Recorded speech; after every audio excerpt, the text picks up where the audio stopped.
Here we begin our story, in the hallowed halls of what should be justice. But how blind is justice truly, when prejudice lurks just beneath the surface, ready to erupt?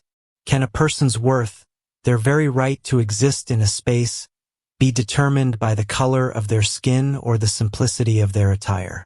What happens when the judge of appearances is confronted with the shocking reality that his target is the very embodiment of the authority he disdains? Our narrative unfolds in Braverton City, within a courtroom thick with anticipation and simmering anger, as we uncover the first brutal piece of a picture no one saw coming. This is the moment arrogance meets its unforeseen, terrifying mirror.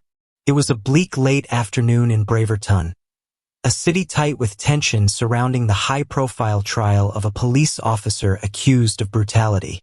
Outside the courthouse, a crowd had gathered, their faces etched with a mix of outrage and desperate hope. Inside, the air in the narrow court lobby was heavy and still. A weak, gray light filtered through the dusty windows, barely illuminating the anxious faces packed together. Seated quietly in a secluded corner, away from the main throng, was a man in a simple dark gray suit. His hair was closely cropped, speckled with gray. His dark skin was smooth, his hands calmly clasped in his lap. He wasn't speaking, just observing the scene unfolding before him. This was Thomas Reed, 45 years old, the newly appointed Attorney General of the state. His elevation to the post was significant, but Reed was known for his private nature, rarely seeking the spotlight, particularly regarding his personal appearance. Standing in stark contrast, nearer the courtroom doors, was Officer Rick Malloy, the 38-year-old defendant. Malloy possessed the burly frame of a career cop, his face set in a tense, defiant mask. He was notorious within the force not just for his volatile temper, but for the whispers and not-so-whispers of ingrained racial bias. He embodied a certain kind of arrogant entitlement, believing in his own rigid order where melanin dictated status. As the court recessed for a brief break, the coiled tension in the room seemed to loosen slightly for most, but not for prejudice. Rick Malloy, carrying himself with the self-important swagger of someone still convinced of his own power, let his gaze sweep over the public seating area. His eyes landed on Thomas Reed. He didn't recognize him. In Malloy's view, the plainly dressed black man sitting quietly could only be one thing, one of them, the type of person he believed constantly caused trouble and whined about injustice. A wave of contempt washed over him, and the frustration bottled up during the proceedings found an immediate target for release. Malloy strode purposefully towards Thomas Reed, his steps heavy with malice. He stopped directly in front of the seated man, arms crossed over his chest, his voice loud and laced with overt hostility. "Hey, who the hell do you think you are? Sitting here. What are you doing? Judging me?" He spat the words out, each syllable sharp and cutting, shattering the fragile silence around them. "Your kind only knows how to cause trouble and complain, always playing the victim. You're lucky to even be allowed in this country in the first place. You should shut your mouth and be grateful." The air froze. Every person nearby went utterly still. Their eyes darted between Rick Malloy and the man he was assailing. The public, brazen, racially charged humiliation was shocking, paralyzing the onlookers. Thomas Reed remained seated. He offered no verbal reply. His eyes, dark and deep, simply locked onto Rick Malloy's. There was no fear in that gaze, no explosive anger, but a profound, chilling calm, an almost unnerving composure, as if he were looking straight through Malloy to the pathetic core of his prejudice. Thomas's posture remained relaxed, yet his stillness created an invisible pressure, heavy and suffocating, bearing down on Malloy. Malloy felt a flicker of unease at that unflinching stare, but quickly dismissed it. He was about to unleash another torrent of abuse. Just then, a young court assistant burst into the lobby from the hallway, his face pale and panicked. He rushed directly to the judge's bench, bending low to whisper urgent words into the elderly judge's ear. The judge listened, and his face instantly drained of color. He looked out at the stunned crowd, his gaze finally settling on Thomas Reed. His voice fumbled, a mix of shock and reverence. Please everyone, kindly rise to welcome the Attorney General of the state, Mr. Thomas Reed." A collective gasp swept through the lobby. Those seated nearby whipped their heads around to stare at Thomas Reed, their expressions shifting from confusion to utter disbelief. Rick Malloy stood rooted to the spot. What had he just heard? The Attorney General? The black man he had just publicly, viciously insulted mere seconds ago? Slowly, his head turned back towards Thomas Reed, who was now slowly rising from his chair, his eyes still calm, as though nothing untoward had occurred. Rick Malloy's eyes bulged. His face, moments before flushed with rage and arrogance, turned bone white.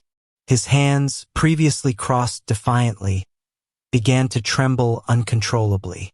The first piece of the truth, brutal and unexpected, had been laid bare. Rick Malloy felt the ground beneath him give way. He stumbled back, his face now not just red with anger, but ghastly pale with shock and humiliation. He couldn't process what had just happened. The hateful slurs he had just spewed weren't directed at some anonymous, ordinary black guy, but at the state's Attorney General, a man with immense power over the legal system, including his own fate. He wanted desperately to disappear into the stunned crowd. Amidst the fearful silence, Thomas Reed slowly rose. There was no haste, no triumphant flourish. Each step he took towards the judge's bench was measured, radiating a quiet, undeniable authority. The crowd instinctively parted, creating a path for him. Every eye in the room was fixed on the man who had just been so brutally insulted.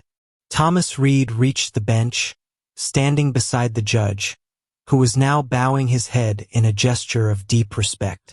Thomas's voice, when it came, was not loud, not shouting, but each syllable resonated through the room, carrying an undeniable weight. "I am here today, not just in a personal capacity, but as the Attorney General of this state, and as a deeply concerned citizen." He paused, his gaze sweeping over the crowd, then settling briefly on Rick Malloy, who was now hunched over, trying to make himself small in the distance. "I am here," he continued, his voice low but resolute, "to witness firsthand the kind of justice some still preach and practice, and to see if that justice is truly blind to the color of one's skin, or if it merely serves those who harbor prejudice and cruelty." A heavy silence descended upon the courtroom. Rick Malloy felt thousands of eyes on him, judging him, condemning him. He could sense the raw anger and contempt radiating from the crowd that he had just minutes ago felt superior to. This moment clarified everything. Thomas Reed was not merely a public official who had been personally insulted. He had immediately elevated the incident into a powerful statement about his purpose. Not retribution against Rick Malloy, but a confrontation with the systemic issue, injustice and racial bias within the very institutions meant to uphold the law. His deliberate choice not to shout or directly threaten Malloy demonstrated incredible self-control and strategic vision. He wasn't lowering himself to his aggressor's level. He was raising the confrontation to a much higher plane. Thomas Reed wasted no time dwelling on Rick Malloy's behavior. Instead, he requested the judge allow a review of the current case file and files from similar past incidents involving officers within the Braverton Police Department. He wasn't just targeting Malloy. In a dangerously calm tone, he revealed that information gathered by the Attorney General's office suggested Rick Malloy was not an isolated case. Lists of alleged misconduct and racial bias included other officers, incidents that had been covered up, cases that had been systematically buried. After presenting these initial findings, Thomas Reed paused. His gaze seemed to drift inward, as if recalling distant memories. "Perhaps," he said, his voice becoming quieter, tinged with a hint of melancholy. "Many here are wondering why a person in my position takes such a particular interest in a case like this. Why I chose to come here myself." He took a slow breath, then began to tell a story. "When I was a boy, right here in Braverton, perhaps 35 years ago, I was just a 10-year-old child. One day, I was walking home, through a neighborhood people said was just for white people. Thomas Reed paused again, his eyes darkening slightly. "I wasn't doing anything wrong, just walking. But a group of men stopped me. They cursed at me. They told me I didn't belong there. And they beat me." He reached up and gently touched his left temple. "This scar," he said, his voice steady but filled with suppressed emotion, "is from that day." A collective intake of breath swept through the courtroom. The personal story, simple yet heavy with the weight of past pain, laid bare the trauma and injustice he had endured as a child. "On that day," Thomas Reed continued, "I cried a lot of tears, but tears don't heal wounds. And they didn't change the terrible truth about how people were treated just because of the color of their skin. From that moment, I made a vow to myself. I would study. I would become a protector of justice. Not just for myself, but for all the other children in Braverton, in this state, who might be beaten or humiliated just because they were different." Thomas Reed looked directly at Rick Malloy, his gaze unwavering and challenging. "That old scar became my vow, and it is what brought me here today, to ensure that the kind of justice I witnessed as a child will not continue to destroy the lives of others." His personal narrative illuminated the deep roots of Thomas Reed's resolve and dedication. It explained why he didn't react impulsively to Malloy's insult, but chose a path of strategic action and broader vision. The physical scar became a potent symbol of the deep emotional wound of racial prejudice that he had transformed into a positive driving force. It was the most crucial piece of the puzzle, connecting his painful past to his powerful present purpose.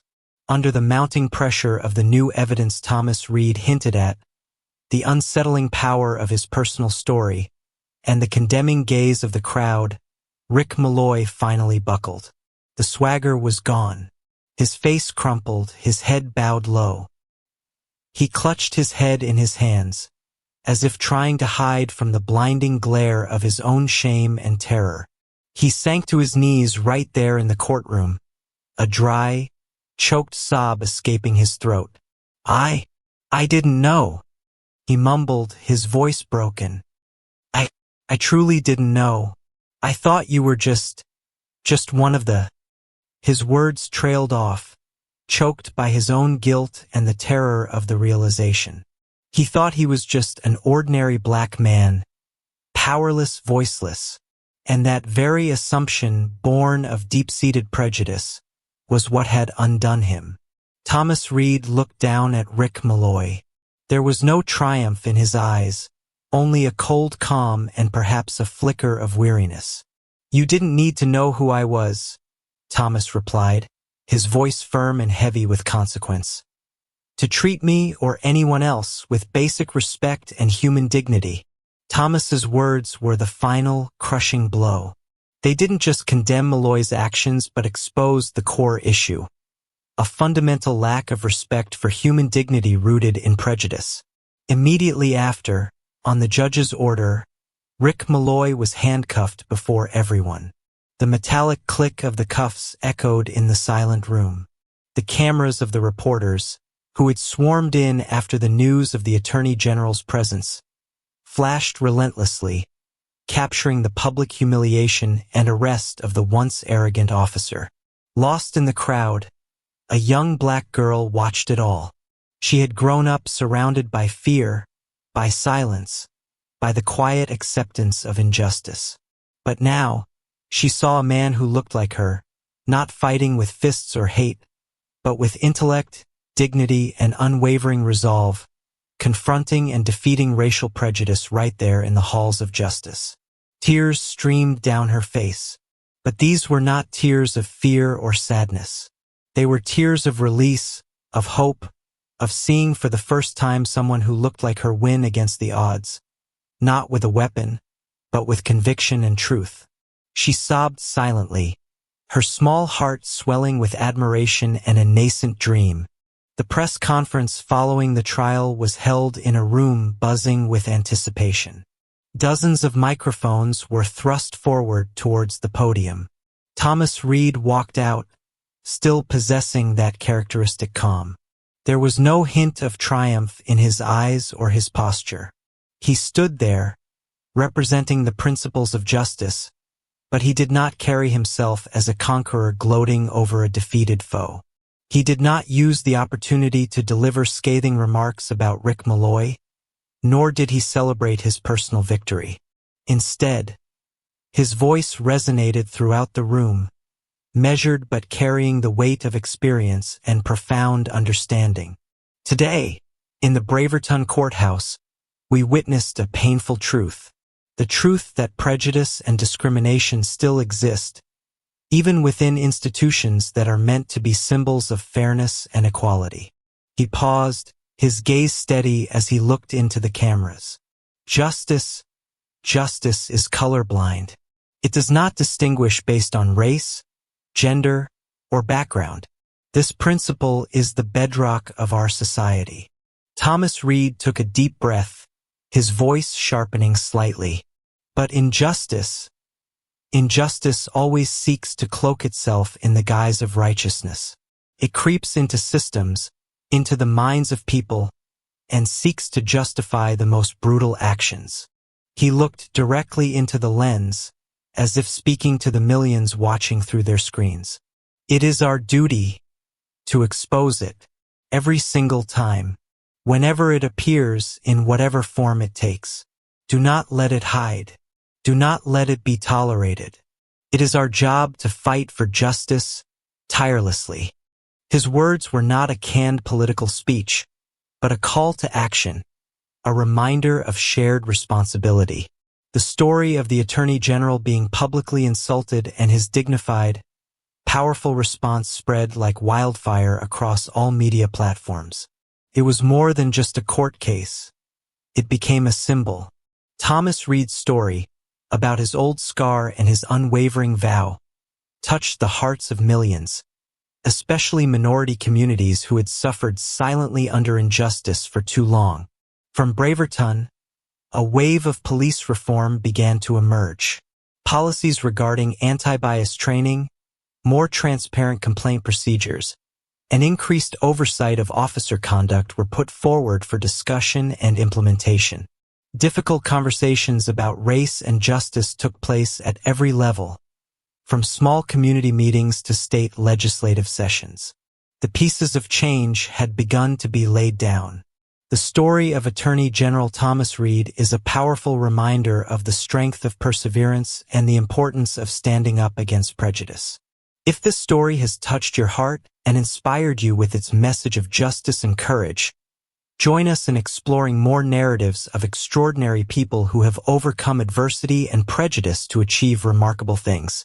Please hit the subscribe button on our channel so you don't miss our upcoming videos, where we will continue to bring you meaningful and inspiring stories about resilience, justice, and the power of the human spirit in the modern world.